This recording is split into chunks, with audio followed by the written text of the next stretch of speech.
ലെഗിനിപ്പോ എന്നാ ചാർജ്? ഇപ്പൊ piece rate അച്ചായ. കാല് മുഴുവനാണെങ്കിൽ 25, മുട്ട് വരെ 20, പിന്നെ ഉപ്പിറ്റി മാത്രം കട്ടിയാണെങ്കിൽ 10. പോരാ റേറ്റ് കൂട്ടണം. ഞങ്ങളുടെ നാട്ടിലൊക്കെ ഇപ്പൊ നല്ല റേറ്റാണ്. ഞാൻ ആദ്യം കൂട്ടിയത്. പിന്നെ എമർജൻസി ആണെങ്കിൽ ഞങ്ങൾ കുറച്ച് കൂട്ടി മേടിക്കും. ഇപ്പൊ ഇന്ന് തന്നെ താലൂക്ക് ഓഫീസിൽ ഒരു യൂഡിയുടെ കാല് കക്ഷി ഓഫീസിലോട്ട് പോണ വഴിയായിരുന്നു, 30 മേടിച്ചു. എടാ UDF ആയാലും LDF ആയാലും അവർക്ക് സർക്കാർ ശമ്പളം കൊടുക്കും, നമുക്കാരും ശമ്പളം തരാനില്ല. അതുകൊണ്ട് ചെയ്യുന്ന പണിക്ക് കൃത്യമായ കൂലി അത് വാങ്ങിച്ചോ. പിന്നെ ഏച്ചേ ഇച്ചാനി കാണുന്ന പോലെ ഒന്നും അല്ലാട്ടോ, ബഹുമുഖ പ്രതിഭയാ, ജയിലിലെ പ്രൊഫസറാ. എന്നും അച്ചായന്റെ വക ക്ലാസ് ഉണ്ടാവും. മോഷണത്തിലെ പുത്തൻ വഴികൾ, കൊലപാതകത്തിന്റെ പുതിയ മാർഗങ്ങൾ, FIRലെ ലൂപ്പ് ഹോൾസ്, പോലീസുകാരുടെ മനഃശാസ്ത്രം, നിയമത്തിലെ പഴുതുകൾ. ഇതാരാന്ന് വെച്ചാ ജയിലർ വാസുദേവൻ സാറ്. എന്നു വന്ന തിരക്കണത് ആരെയാ? അച്ചായനെ സംശയങ്ങൾ ചോദിക്കാൻ. ഓ ഒന്ന് നിർത്തണ്ട സാബുവേ, എനിക്ക് ഈ പുകഴ്ത്തി പറയുന്നതേ ഇഷ്ടമല്ല. നമ്മളെ പറ്റി നിന്നെ പോലെയുള്ള നല്ല ആളുകൾ നല്ല 2 വർത്തമാനം പറഞ്ഞാ കേൾക്കുന്നവർ വിചാരിക്കും ഞാൻ നിങ്ങൾക്ക് പൈസ തന്നിട്ട് പറയിപ്പിക്കുവാന്ന്. അതുകൊണ്ട് വേണ്ട, ഗുളിക കഴിച്ചോണേ.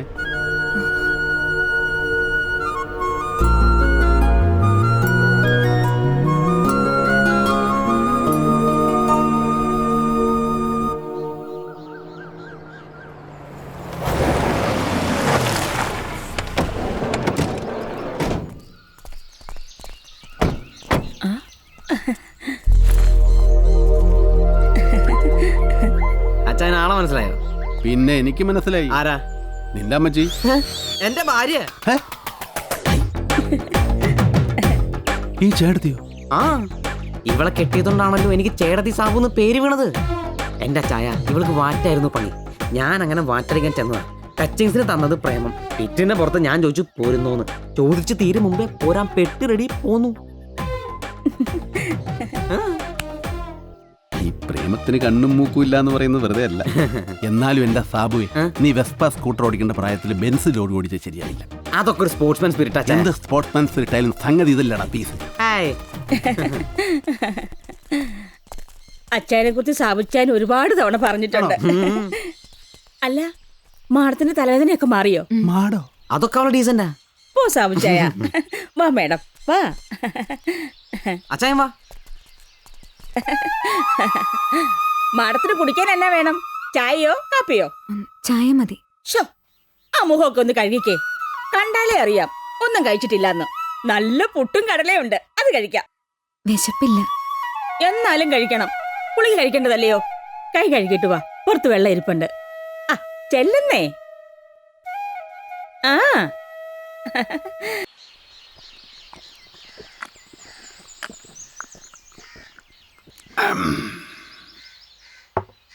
നിന്റെ ചേട്ടത്തി കാച്ചതാ. പിന്നല്ലാതെ എന്റെ അച്ചായ അവളുടെ വാറ്റ്. അവളെന്റെ മഹാലക്ഷ്മി അച്ചായ, മഹാലക്ഷ്മി. മഹാലക്ഷ്മി പോയിട്ട് ഒരു കുഞ്ഞലക്ഷ്മി പോലും എൻ്റെ ജീവിതത്തിൽ ഉണ്ടായിട്ടില്ല. അതെങ്ങനെ? കാരണവന്മാരുടെ കയ്യിലിരിപ്പം അങ്ങനെയല്ലേ? കുടുംബത്തുണ്ടായിട്ടുള്ള സന്തതി പരമ്പരകൾ മുഴുവൻ കണ്ടവൻ്റെ മുതൽ മുട്ടിച്ചല്ലേ ജീവിക്കുന്നത്. കള്ളനും കാവടിയും ആരെങ്കിലും പെണ്ണു കൊടുക്കൂ? അല്ല അച്ചായ, ഈ അടിപിടിയും ചില്ലറ മോഷണമല്ലാതെ വെട്ടും കുത്തൊന്നും അച്ചാൻ ഉണ്ടായിരുന്നില്ലല്ലോ. അല്ല, വണ്ടിക്കകത്തുനിന്ന് കൊട്ടേഷൻ റേറ്റ് പറഞ്ഞു കേട്ടു. ഇനി പണി തുടങ്ങിയ? സത്യത്തിൽ അവള് കേൾക്കാൻ വേണ്ടി പറഞ്ഞതാ. ഞാനൊരു ഭയങ്കര സംഭവം എന്ന് വിചാരിച്ചോട്ടെ. അച്ചായന്റെ ഒരു ബുദ്ധി. ആ, ബീഫ് ഒലത്തിയതാ. ഓ, എന്റെ അച്ചായ ഇവളുടെ ബീഫ്. അതെ അതെ അതെ അതെ. നമ്മുടെ പെങ്കൊച്ച് പുട്ടും കടലയും കഴിക്കുക. എന്റെ അച്ചായ ഇവളുടെ പുട്ടും കടലയും. ഒന്ന് പോ സാവുച്ചായ. അനമേ, ആ അച്ചായനെ കുറിച്ച് ഒരു നല്ല 4 ഡയലോഗ് അവരുടെ അടുത്ത് കാച്ചേക്കണം. അവരൊന്ന് റൊമാൻറ്റിക് ആവട്ടെ. ഇപ്പോഴേ ആണെന്നാ എനിക്ക് തോന്നുന്നു. അച്ചായനോട് ഇഷ്ടമുള്ളത് കൊണ്ടാ അച്ചായൻ കൂടെ വരണമെന്നാ കൊച്ചു പറഞ്ഞത്. ശരിയാ. ഇഷ്ടമുള്ള പുരുഷന്റെ കൂടെ ഒരു പെണ്ണ് പോകത്തുള്ളൂ. അല്ല അച്ചായ? ഒന്ന് പോടി. കൂടകള്ള. നിന്റെ ബുദ്ധി ഭയങ്കരമാണല്ലോടാ. സംഗതി സൂപ്പർ ആയിട്ടുണ്ട്. ഇത് കേൾക്കും. സാംസൺ അച്ചായൻ എന്ന് പറഞ്ഞ ആരാ? മുത്താ, മുത്ത്.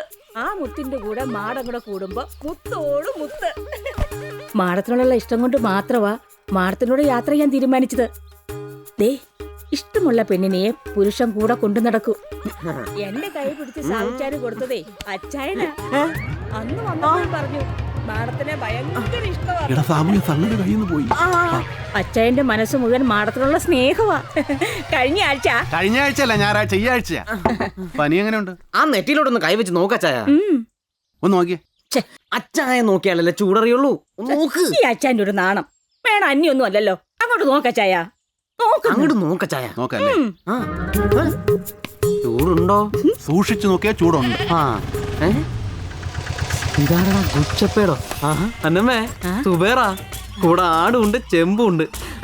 അച്ചായൻ ഇന്ന് അന്നമ്മയുടെ വക ആട് ബിരിയാണി. എന്റെ അച്ചായ, ഇവളുടെ ആട് ബിരിയാണി. ആഹാ, ഇന്നലത്തെ സെക്കൻഡ് ഷോ കളക്ഷനാ. Second show? ആ, ആൾക്കാർ സെക്കൻഡ് ഷോ കാണാൻ പോകുന്ന നേരത്തെ മോഷണം. വീട്ടിലാരും കാണില്ല. അത് ശരിയാ. ഇതുപോലെ പണ്ട് ടി വിയിൽ ഷക്കീലായുടെ പാതിരാപ്പടം ഉണ്ടായിരുന്ന കാലത്ത് നല്ല ഗോളായിരുന്നു. പെരക്കി തീ പിടിച്ചാൽ പോലും ആളുകൾ ഇരിക്കുന്നിടത്ത് അനങ്ങത്തില്ല. ടി വിക്കാരാത് നിർത്തിയോടെ ആ ഗോളും പോയി.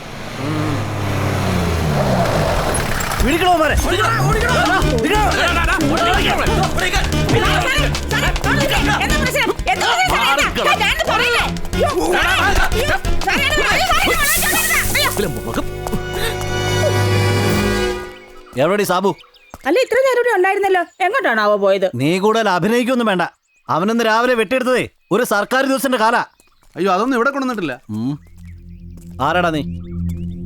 ഏതാടാ ഇവള്? അയ്യോ, ഞങ്ങൾ ഗസ്റ്റാ സാറേ. അതിഥി ദേവോ ഭവ. ഇവന്മാരുടെയൊക്കെ പണിയെന്നായിരിക്കും നിനക്കും അല്ലടാ? സർ, ഇവിടെ ആരുമില്ല, എല്ലാരും ഓടിക്കളഞ്ഞു. മടിയിലിട്ട് വളർത്തിക്കോ നീ അവനെ. എവിടെ ഒളിച്ചാലും ഞാൻ അവനെ പൊക്കും. അത് കഴിഞ്ഞ് നിന്നെയും. അയ്യോ, അതൊക്കെ ബുദ്ധിമുട്ടാവില്ലേ സാറേ? അന്നമ്മേ പൊക്കൊന്ന് പലരും പറഞ്ഞിട്ടുണ്ട്. അതിന് തിളപ്പിച്ച വെള്ളത്തിൽ അവർ തന്നെ കുളിച്ചിട്ടേ ഉള്ളൂ. അതുകൊണ്ട് സാറും വെറുതെ തിളപ്പിക്കാൻ നിൽക്കണ്ട, ചെല്ല്. വാടോ.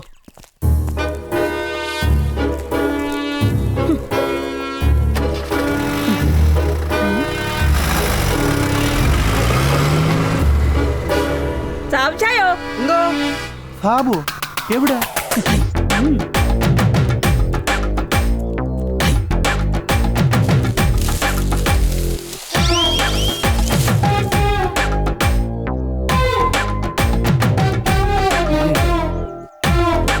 എടാ സാബുവേ, ഈ ഒടുക്കത്തെ ബുദ്ധി ആരുടെയാടാ? ഒക്കെ അന്നമ്മയുടെ അച്ചായ.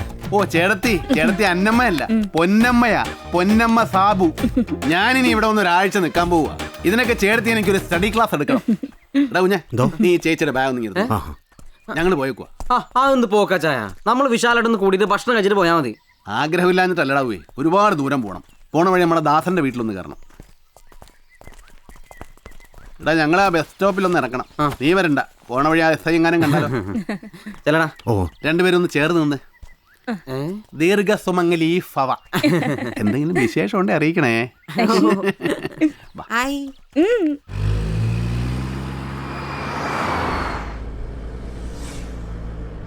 എനിക്ക് ഈ ഡ്രൈവിംഗ് എന്ന് പറഞ്ഞാൽ ഭയങ്കര ഭ്രാന്ത. അച്ഛൻ്റെ വീട്ടിലേത് വണ്ടിയാ? വണ്ടിയോ? എൻ്റെ വീട്ടിലോ? എൻ്റെ കുഞ്ഞെ, ഇക്കാലത്ത് പെട്രോൾ വിലയ്ക്ക് ആരെങ്കിലും കാശ് കൊടുത്ത് വണ്ടി വാങ്ങിക്കുമോ? നാട്ടുകാരെ കാണിക്കാൻ വേണ്ടി ഒരുപാട് ഉണ്ണാക്കന്മാർ മുറ്റം നിറയെ വണ്ടി വാങ്ങിച്ചിട്ടുണ്ടാവും. നമുക്ക് വണ്ടി എടുക്കണം എന്ന് തോന്നുമ്പോൾ അതിലേതെങ്കിലും ഒരു വണ്ടി അടിച്ചു മാറ്റുക, ഓടിക്കുക. എന്നിട്ട് പെട്രോൾ തീരുമ്പോൾ ഏതെങ്കിലും ഒരു സൈഡിൽ മാറ്റി നിർത്തുക, നടന്നു പോകുക. അപ്പോൾ വണ്ടി ഓടിച്ച സന്തോഷം നമുക്ക്, നഷ്ടപ്പെട്ട വണ്ടി കണ്ടുപിടിച്ച സന്തോഷം പോലീസുകാർക്ക്, കാണാതെ പോയ വണ്ടി തിരിച്ചു കിട്ടിയെന്ന സന്തോഷം ഉടമസ്ഥന്. അങ്ങനെ എത്രയോ പേർക്ക് ആ സന്തോഷം കിട്ടുന്നേ. നമ്മൾ കാശ് കൊടുത്ത് വണ്ടി മേടിച്ചാൽ ഈ സന്തോഷം ആർക്കെങ്കിലും കിട്ടുമോ? ഇല്ല. അതുകൊണ്ടാണ് ഇതിന് പ്ലഷർ ട്രിപ്പ് എന്ന് പറയുന്നത്.